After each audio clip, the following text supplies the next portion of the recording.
Hey everyone, welcome. My name is Suzanne Manners, County Librarian. I'm here with Rick Harvin. Thank you for coming today to talk about books, Rick. Thank you for having me. Appreciate it. Rick is a big reader. Rick's got a book review kind of blog that he shares things he's read with us, and also a Friends member. So today we're going to find out what you're reading, what we're going to be showcasing all month in November. And I want to kick it off because November the 1st is our first Saturday of the month. We always do a film on the first Saturday here. Our film is based on what the branch library may be reading. So the branch library is reading this nonfiction book, Let Us Now Praise Famous Men, by James Agee, and it's chosen to celebrate the birthday. James Agee is born in the month of November, so we're reading his book. Let's see his birthday. I want to find an exact day. Oh, he's born like on Thanksgiving, November 27th. Okay. Thanksgiving author. Luckily, his film that we're watching is a documentary 50 years after the book was written that goes back and revisits the scenario. And have you never heard of this? Or I've never heard of the book. I've heard the man's name. Well, the man, he's got several memoirs and nonfiction books, and he's paired with Walker Evans, who is a photographer, and there's some beautiful photography. It's Depression days. The story is in Alabama in the late 30s, and James and Walker, they go to live with a couple of tenant farmer families, white tenant farmers in the 30s, before civil rights era. Mm-hmm. And the struggles that they have to go through. He was sent on an assignment by Fortune magazine to document what life was like, and instead of having a magazine article, he ended up with a book. But it's written in such a poetic way. I've never read a memoir or a nonfiction book that was so lyrical. Mm-hmm. And has a lot of descriptive things and feelings attached to just even like the soup ladle that they would spoon water from the well with. All the different little things that they have are described in a very unique way. But on the first Saturday at 1, we'll be going back and revisiting his time here with the actual people 50 years later. Wow. So if you want to check that out, come and see us here at 1 o'clock on the 1st, 11, 1 at 1. There you go. It's easy to remember. Anyway, then the story itself, we will have a conversation about that at the branch library on November 13th. And that is the second Thursday. It's at noon. And, of course, coming to the branch library, we always meet at noon so we can have something good to eat. And what we're going to be eating is probably something that the characters dished up in their story. Okay. Or something that's a good home food. Being on a farm, we'll have something very delicious. You should come sometime. Sounds good. All right, the 14th is our Talking Service Book Club. So this conversation's on Thursday, but Friday the 14th, here in the library, we have a veterans group. And it's not just veterans can attend, anyone can attend. We target to veterans, we read veteran type stories. And we're going to be reading this, The Zen of Dancing in the Rain. We normally read from an anthology with different war times and things. This is a little current memoir by a female veteran, Arita Maldonado, I think is how you say her name. But anyway, she served in the Iraq, Afghanistan time frame. She's a recipient of a Purple Heart. She's amazing with all kinds of things that she had to, hurdles in life that she had to learn to live again after severe illness. I think she was damaged or displaced during flooding. She's from Puerto Rico. And by the way, she's coming to our book club, not all the way from Puerto Rico. She's coming in a virtual fashion. She'll be Zooming with us so we can communicate with her and find out more about her story. She's really interesting. She has a dance company. The Dancing in the Rain title makes reference to that. She's a salsa dancer and a veteran and just an amazing lady. So if you'd like to find out more about her story, we've got a few of these that we can share with you. Just stop by the library and get one. And hopefully if you don't get one, you still come and learn and find out about her story and meet her on the 14th. That's a Friday morning at 10 a.m. Now, that during that week period, the Friends have their book sale. That's right. November 13th is a Thursday, 5 to 7. We're having a reception. It's our 50th anniversary. Everybody's welcome to come. Well, now look, this is the 13th at noon. Oh, we're 5 to 7. So come to this and then go to that. Sure. Eat lunch with us and then have cake later. Sure. And good books. And good books. We have plenty of books in the book room. It's behind the school administration building on Cherry Street. And Friday and Saturday, it's 9 to 5 on the sale. 9 a.m. to 5 Oh, in the p.m. morning to the evening, all All day. the way, all day. 8 hours, and you're welcome to come by. Great prices, great books. I know I've been there before because I'm like a book collector and I'm hunting up these obscure books sometimes. And it's amazing how much is in that store. We've gotten some first editions. Yeah? And we've got a section old books. We've got people who collect the old books. Well, you have a shirt there that says Read Harper Lee, so that is an older author, an older book, a favorite of yours. To Kill 'Em All, my favorite book. I've read it about 4 times. Yeah, that's a good one as well. And I know you read all sorts of good books, so listen to John Prine. Also on your shirt today, I heard you told me about a book that we need to read. It's called Living in the Present with John Prine. It's by Tom Piazza, who's written different stories about different musicians. And he got to know John, and it's not a biography. He goes down to visit. John had a house in Florida, and he rides around with John in his big 1973 Fleetwood Cadillac, probably 10 miles to the gallon, and goes to all these restaurants and visits all these people that Prine has worked with. He's a songwriter, just amazing. He was an amazing writer. And John tells him all kinds of stories. Piazza has a guitar, and they noodle around on the guitars and go over John's songs and where he got the ideas and the people he met.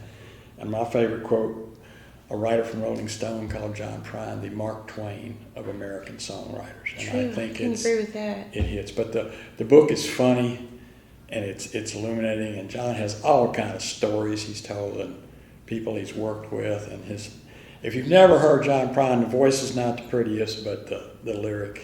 You know, are great. Have you ever seen him in concert or met him before? I've seen him on TV, and I've seen him on Austin City Limits the last time I saw him. He was supposed to come to our town for Merle Fest, but that was the year the pandemic hit. Unfortunately, he was a victim of the pandemic. That's when he passed. So I really did enjoy his music. I still enjoy his music. Oh, yeah. But I never, I won't say I never. I did meet him once in a very odd scenario. I used to live in Nashville. I was in the food court at a mall. I was going past the water fountain, and there he was, drinking out of the water fountain. Sounds like John.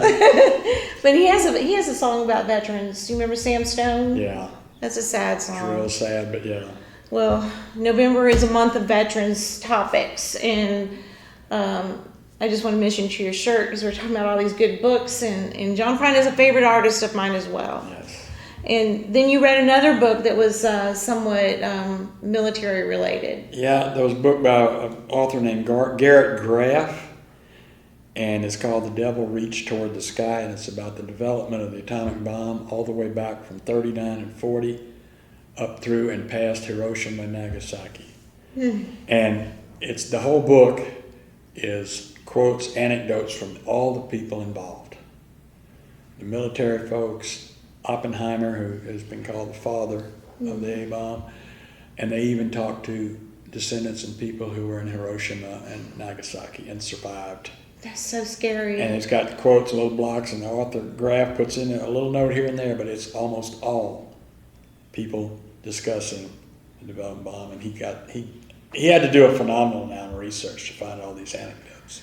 Well, those two books you mentioned we don't have with us today, but you can easily find them on our catalog. I think one of them was from our regional library in Watauga, and another from our library in Ash. But even if they're not in our regional, local area libraries, we get books from all around the state. Yeah. If they're not here, look on North Carolina Cardinal. The Cardinal will bring it to you. And they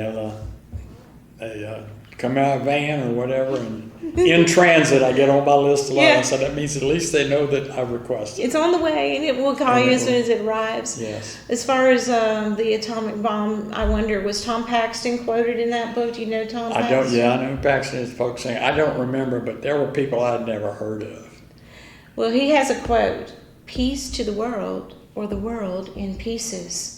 Mm-hmm. With that atomic bomb. Albert Einstein had a quote after they had dropped the bomb, and they asked him, "What do you think is going to happen with the development of this weapon?" He says, "I don't know. World War III will be fought with guns and bombs, but," he said, "after that, World War IV will be fought with rocks.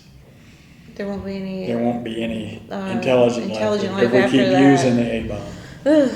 So, but it was well done. And Graff did a lot of research. You can tell. That might be something for our talking service folks to discuss and ponder over. Related to World War II. Like I said, that talking service is about all sorts of military and war campaigns and stories of that nature. So a lot of good books and book clubs in the works come up for the month of November. But again, Veterans Month, we're going to have some special art on the wall in our meeting space by David Shoemaker. You may or may not know who David is. Have you ever heard of his brother Stephen? Vaguely. They're from Ashe County, and they are amazing artists, okay? Stephen's known mostly for his train paintings and all sorts of other, landscape type things. Well, David, he was a Vietnam veteran. He's a Vietnam veteran, and he painted a lot of scenery of war experience, kind of to heal from his PTS injuries that he had in the trauma that he survived, So it's amazing. We want to thank our veterans for all their sacrifices, and these are serious topics, but it helps us understand what, the value of our freedom today and what people have lived through. Really excited about that 50th anniversary. Don't forget that. Save the date for it. That's right. Come see us. Yeah. We got plenty of books. All the funding that the Friends raise with their book sale come back into the library in the form of programming, supplies, special performances. So they make things happen for the library with their volunteer help. Thank you. We have books from all ages. We got children's books, fiction, nonfiction, history, reference. We got a lot of books. It's great. It's like the best little bookstore you ever want to find. That's right. I like used bookstores. There you go. The prices are affordable, and you can just find all kinds our of prices stuff. are definitely affordable. When they're good, go check them out. We have another book club that meets in the library, and this is something that happens every third Tuesday at 4. So this will be on the 18th of November. This book club is led by the adult services librarian, Jess Quick. She inherited the group from our former librarian, Marlene Tugman, who is now retired. Now, she may not be facilitating, but she is participating. So if you want to meet Marlene on the library, come up to the book club and say hi to her. She's having a great time with retirement, but she's staying busy reading still. And the author they're featuring is Louise Edrick, and the book is called The Sentence. I haven't read this one, but I'm really looking forward to finding out more. Louise Edrick is Native American, and November not only is to recognize veterans, but it's also Native American Heritage Month. This is kind of a spooky tale. It has to do with a bookshop in Minneapolis, and it takes place somewhere post-pandemic years or in that time frame during the pandemic, where there's a lot of ghosting things happening. This is what I'm reading from the back cover. It's about survival and the power of books to connect and heal. I always believe in the power of books to connect and heal. So yes, there's a story for everyone in some way, somewhere, and you get to understand what people live through. And even if you weren't there in that time era or during the World War II days, but our ancestors were. And then of course we have another special thing to remind you for veterans. Volume 3 is still available. Volume 1 and 2 and 3, but this is the most recent one of our collection. Oh, I got to show you this. Is my favorite part. Did I show you this before? There's a Korean War veteran. Okay. Well, all of it's my favorite part, but this Claude Johnston, he has some amazing photos his daughter brought to us. And his wife left her little kiss on the back of the photo because he was serving in Alaska during the Korean War. And so this is a 1951 kiss on the back of one of the pictures. There's a lot of military experiences and photos from folks here in the county related to people that live in the county. You've got to check this out. There's even a Civil War veteran story. You know, here. Johnny Cash was in the Air Force. Oh, yeah. And he was in Alaska during Korea. Wow, I wonder if he knows. And he was listening. His job was to listen to transmissions and maybe from the Russians or Koreans and see what was going on. Wow. That was obviously before his second career. Right, his musical career. Well, he knows. That's interesting. I didn't know about that with Johnny Cash. Well, we learn all sorts of things here in the library. We have a Rhodes Scholar lecture. That is a monthly program it's virtual. It's like armchair travel, and you go around the world and different places in the country and hear from professional experts on various topics. Well, again, November, featuring veterans, we're going to talk to GIs in Britain. Wow. And we're going to find out about the British people and how they reacted to American troops during World War II. Yeah.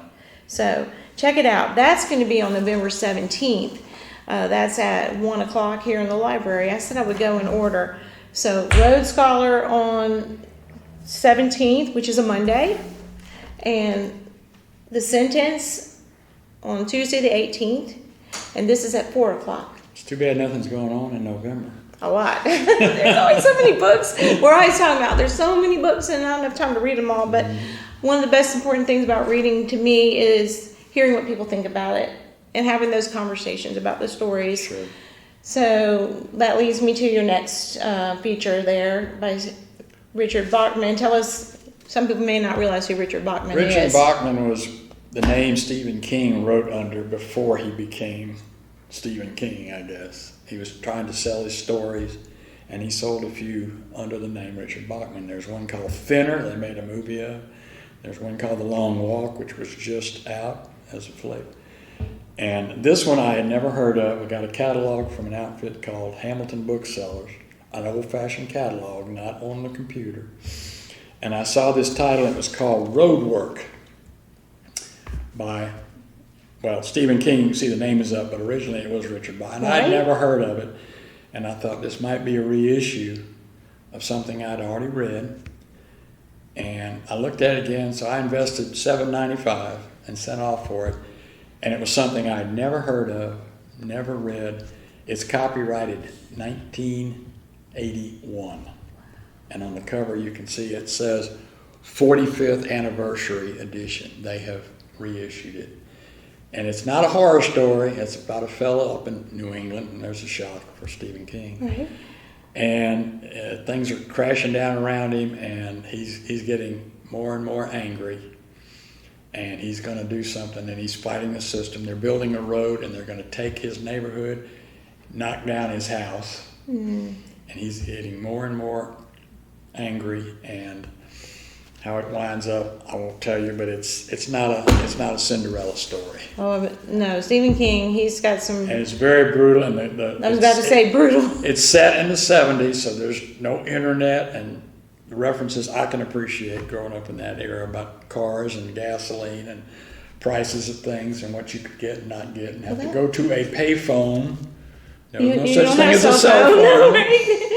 And it was really, I really enjoyed it. And the guy is Dawson Bartz.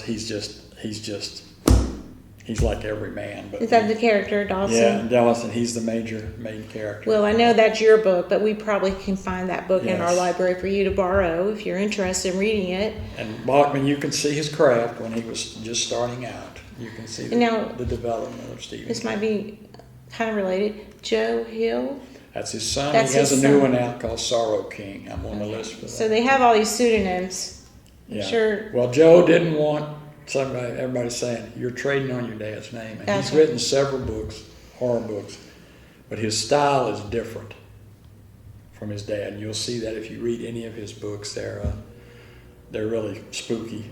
I'm sure like he had an amazing childhood growing up and hearing all Yes. these stories from his father. Yes. They have imagination. And his mom, Tabitha, wrote a book. It was called One-on-One. It's not horror. It's a human story. And she was a pretty good writer in her day. I said, I like to be around the dinner table when they have I know, conversations. right? That would Oh, be- and Owen, the other son, has there's also another- helped Stephen write a book. It was called Fairy Tale, and a couple others that Owen has helped his dad on. So the whole family writes. And they have that genre, Mhm. the market on that genre. Because Stephen King, I mean, there's That's a it. lot of popular books that I can remember growing up, and even now. And they've made films on a lot of Yes. his stories. So But Joe Hill is interesting if you get a chance. He's put out several. Read some of his books too. He's a different writer from his dad, but you can see you can see the influence. Yeah. the relation, sure. Wow. Like I say, there's a lot to see and learn and read about, and we're so grateful for our veterans, and we want to recognize them this month for sure. Come by and visit us. If not for the book club, just come see the art. Find out about our local history project. Anything else? No, I was just going to say I was in school when Vietnam hit, and I was in the draft lottery, and they drew 1 through 365. They drew out a little ball like they use in bingo. They drew the date and the number. And I was at a basketball game, and they couldn't bring radios into the concourse. You had to go out, and they'd say, January so-and-so is number whatever. My birthday is January 31. I was 322. I did not get called. I did not get drafted, but I had friends who did. Yeah. And it was the Vietnam thing. I can remember the whole bit, the protest, people spitting on our soldiers coming home through the airport and calling them baby killer. And whatever your politics, you always should respect a veteran. I don't care what the conflict. I agree, and you'll see that in David's art. David Shoemaker, being a Vietnam veteran and living through those experiences, he's got some brutal but eye-opening pieces of art that is important to see and understand. Yes. So definitely check that out. Back to say, Dino-Vember for the children. Yes, you like dinosaurs, right? Oh yeah, I always do. Okay, we're celebrating them here this All month. right. November is known for this annual monthly, for the month of November, emphasis on dinosaurs, and who knows, T-Rex may even show up. But there'll be a lot of stories and fun activities surrounding Dino-Vember. We've also got some special children's authors to visit with their books, their local authors. You'll have to check our calendar and website for the dates on that. But it's really fun when you get to meet the author. Yes. Even like we're just meeting Arita on a screen from Puerto Rico, but these folks will be here in the library. I feel like one of the books is about the famous local dog named Vegas, so we might even have some dogs with the books to hang out with the children. And then another thing that I've always been challenged to do and never have been able to do it, but maybe this year I can. It's called NaNoWriMo. NaNoWriMo stands for National Novel Writing Month. Okay. And November is your challenge. You're supposed to write something every day all month long, and by the end of the month you have your 0 draft.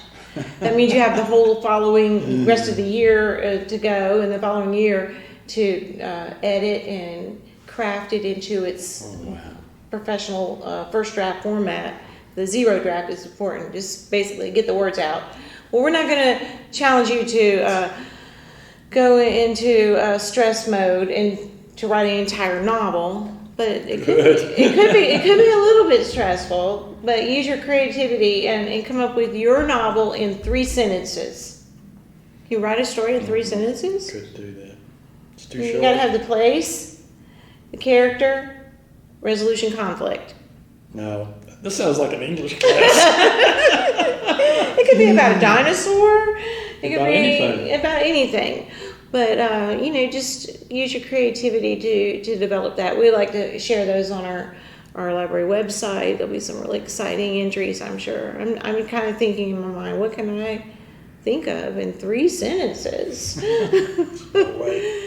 Well, anyway, that's about wraps up all the activities. Come out to the library and visit us and get you some good books to read. Yeah, I want to say the librarians here do a great job. Thank I you. moved here better than 25 years. This is one of the first places we came. And if they don't have the book here on site, they will get it for you, trust me. And they've got all kinds, and they're all the ladies, everybody who works here is great. And they know their stuff. We have an excellent team of librarians on board here, and we Very. can help you find whatever you're looking for. Yep. This library and all libraries, I say, are like the People's University. You don't need tuition to go to the right. library, and you can learn anything you want to find out about in a library. That's right, exactly. Happy reading. Good luck.